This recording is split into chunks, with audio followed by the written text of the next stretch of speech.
అందరికీ నమస్కారం. మాకు మొదటి లడ్డూ వేలం పాట ఖమ్మంలో వచ్చింది. తర్వాత మా సొంతూరులో వచ్చింది. అంటే ఈ సంవత్సరం 2 లడ్డూలు వేలం పాట అయితే పాడాము అనుకోకుండా. ఇంకా ఎవరికైనా అదృష్టం ఒకసారే తలుపు తడుతుంది అంటారు. మాకు 2 సార్లు కలిసొచ్చింది. మరి ఆ బొచ్చగానిపై లడ్డు మేము తీసుకున్నాం కాబట్టి మాకు ఈ సంవత్సరం నుంచి అదృష్టం కలిసొస్తుందో లేదో చూసుకోవాలి. ఇంకా ఇదైతే ఆగస్టు 31 సండే రోజు డీసీఎం ట్రాన్స్పోర్ట్ ఆఫీస్లో అయితే పెట్టుకున్నారనమాట వీళ్ళు. ఇంకా చప్పుడుతో అయితే వచ్చారు, డప్పు చప్పుడుతోటి.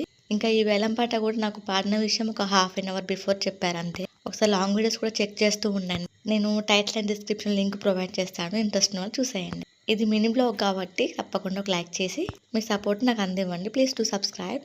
ఇంకా వినాయకుడు చవితి రోజు, వినాయకుడి మధ్యాహ్నం రోజు కూడా ఫుల్ వర్షం వచ్చింది. ఇదే లడ్డు. ఇంకా డ్రై ఫ్రూట్స్ అయితే పైన బాగా ఉన్నాయి, లోపల కూడా ఉంటాయేమో అనుకున్నా, అసలు లేవు. ఇంకా మా వార దీపం పెట్టారు ఇంట్లో. Please like, share, comment and subscribe అబ్బా. Thanks for watching. మరో మంచి వీడియోతో కలుద్దాం. Thank you. బాయ్.